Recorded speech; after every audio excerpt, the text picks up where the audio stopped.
Hi everybody, Pastor Kirk here on the third consecutive day of sunshine. Summer, it appears, has finally arrived. Yay! Leal and I took a couple days off and went up to Muir Woods for a hike and then camped at Point Reyes. Saturday, tomorrow, we're going to take the grandkids on a trek up to Hidden Falls in Auburn. So the warm weather, we are praying, is here to stay. Bluebird update. Our first batch of young bluebird chicks has flown and fledged. 2 weeks later, a new pair of bluebirds are building a little love nest in that same box. So we're quite excited about that. This Sunday is Communion Sunday. That's like a supper invitation from Jesus, and you don't want to miss that. You know, the new communion mantra in SML, mantra is probably the wrong word, is come down on the right, go back on the left, okay? In SML, we used to have what Norm Brown called a graceful cattle call on Communion Sundays in SML. People would come down randomly for intinction, but lately we've kind of been bumping into each other and jamming up.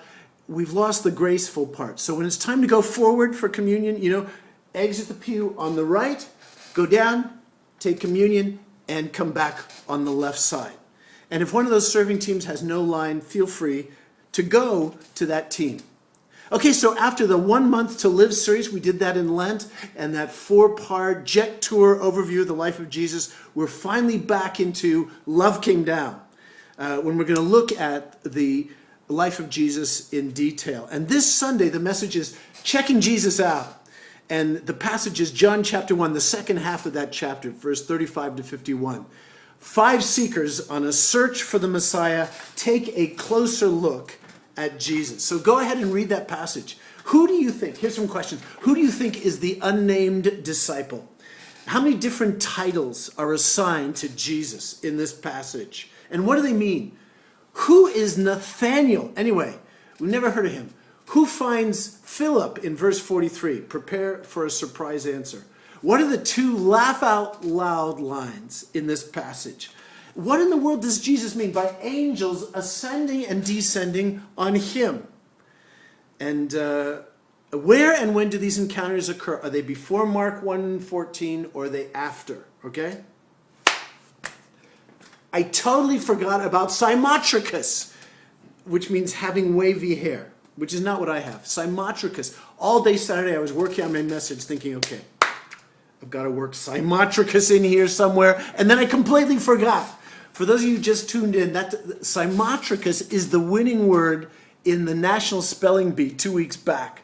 So we're going to slip that word, okay, into this Sunday's sermon. So listen for it.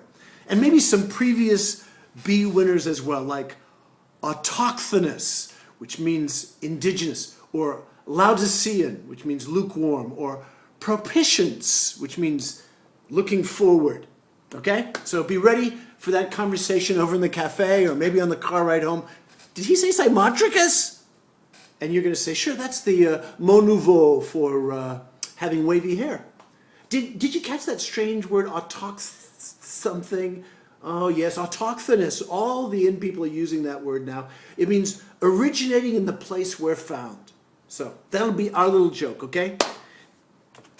Cliff is in Russia this week, and you can go onto our website to catch the mission team blog on a day-by-day basis. Next week, our Mexico team heads down to La Esperanza. In 2 weeks, I'm going to be traveling with our Malawi team to visit our orphan care center in Tuchila village. A quick stewardship reminder. June is the last month, okay, in our fiscal year.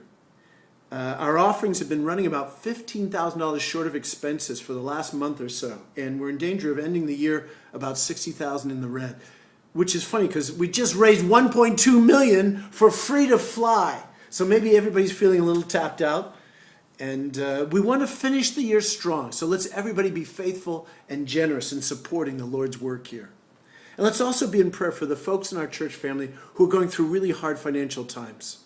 As we tumble down the second dip in this global recession, remember, business downturns, work layoffs, foreclosure threats, tapped savings, empty bank accounts, that's not other people's problems. Those are our people. And as we pray for people's souls, let's also pray for the economy. Okay? Love you guys. See you on Sunday.